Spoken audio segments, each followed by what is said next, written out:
ଗାଁ ଗଣ୍ଡା ହେଲେ ଛାନିଆ ପାଞ୍ଚୁଥିଲେ ଓଡିଶାର ଘୂର୍ଣ୍ଣି ବାତିଆ ମୌକା ମିଳିଛି ଖାଇଦେବେ ରାଜନୀତିଆ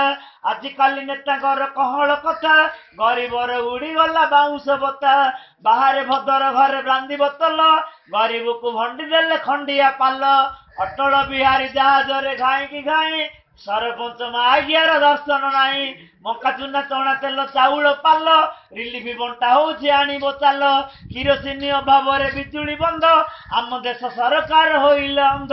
ଭୋଟ ବେଳେ କହିବେ ମଉସା କକା ବନ୍ୟା ବେଳେ କୋଶଳା ନାଇଁରେ ଦେଖା ହୋଟେଲରେ ଖାଉଛନ୍ତି ଛେନା ରାବିଡି ଗରିବର ଭାଙ୍ଗିଗଲା ଭଙ୍ଗା ଝୁପୁଡି ନେତାମାନେ ଲୁଚେଇଲେ ଲଉଟୁ ବିଡା ରିଲିଫ ବାଣ୍ଟିଲେ ସଳେ ଚାଉଳ ଚୁଡା ଆସିଲା ଝଡ ବତାସ ଭାଙ୍ଗିଲା ଘର ଗୀତ ଲେଖିବାକୁ ମତେ ମିଳୁନି ତର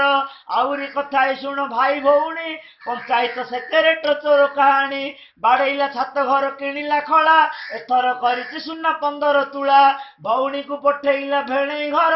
10 ଭରଣ ଜମି କଲା ଏଥର କିଣିଲା ମହିନ୍ଦ୍ରା ଗାଡି ହେଲା ମାଲିକ ଆଉ କୋଶଳା ବୁଝିବ ଚଷା ମୂଲିଆ ଦୁଃଖ କାରିଣୀ ପଶିଲା ଆସି ଗାଁ ଭିତରେ ଘର ଭଙ୍ଗା ଟଙ୍କା ଲେଖିବା ଏଥିରେ ଗାଁ ଟାଉଟର